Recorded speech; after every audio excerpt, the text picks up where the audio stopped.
నిజామాబాద్లో సంచలనం సృష్టించిన ప్రశాంత్ హత్య కేసులో కొత్త ట్విస్ట్ వెలుగులోకి వచ్చింది. భర్తను హార్బిక్ లిక్విడ్తో హత్య చేసిన కేసులో నిందితురాలు సంధ్యకు సంబంధించిన ఓ ఆడియో వైరల్గా మారింది. ప్రియుడు బంటితో కలిసి భర్తను మద్యం తాగించి అపస్మారక స్థితిలోకి తీసుకెళ్లాలని, అవసరమైతే ఇంకా మద్యం తెప్పించాలని సంధ్య చెప్పినట్లు ఆ ఆడియోలో వినిపిస్తోంది. ఆ ఆడియో కేసు దర్యాప్తులో కీలకంగా ఆధారంగా మారే అవకాశం ఉందని పోలీసులు భావిస్తున్నారు. ప్రస్తుతం వైరల్ అవుతున్న ఆడియోపై ఫోరెన్సిక్ పరీక్షలు నిర్వహిస్తూ దర్యాప్తును మరింత వేగవంతం చేశారు.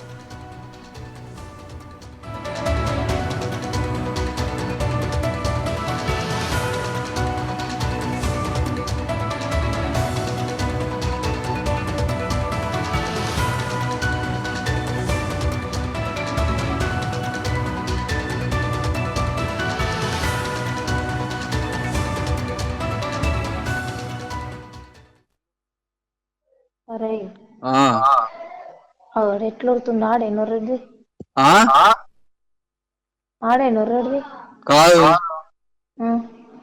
వాళ్ళేమో తెలియదు. అంత అయిపోయి ఏ టైం అన్నా కానీ అడ్డిచ్చగాల లోపడుకో పోయిన చెప్పు కాదు కాదు వేరోళ్ళు వాళ్ళు నాతో మంచిగానే ఉన్నాడు. కాదురా. ఉమ్, అరే ఉమ్, ఏం చేస్తావు నాకు తెలియదు. మొత్తం డిచ్చ అయిపోండాలి ఇప్పుడు సరే మీదనే ఉమ్. కిందికి దిగొద్దాడు.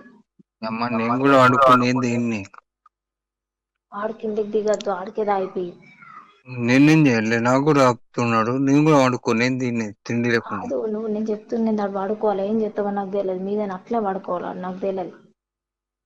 అమ్మ కొద్దిగా ఉండగానే ఇంకా వేరేది తెప్పి, సరేనా? నీ వచ్చిన బాధకి నా సాగు అబ్బా వచ్చింది కానీ అబ్బా ప్లీజ్ రా, నాకు ఇంట్లో కత్తే సావి ఎత్తారా నీ కాళ్ళు మొక్కుతా.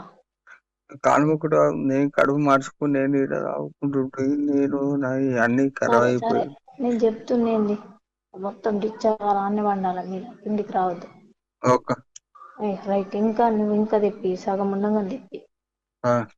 రైటా? అడైతే కిందికి రావద్దు, నీదే బాధ్యత.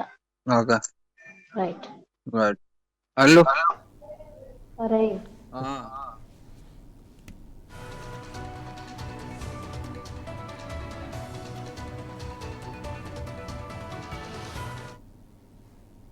ఆంధ్రప్రదేశ్లో జనాభా సమతుల్యత, తల్లి శిశు ఆరోగ్యంపైన దృష్టి సారించిన రాష్ట్ర ప్రభుత్వం కొత్త ప్రోత్సాహక కార్యక్రమానికి శ్రీకారం చుట్టింది.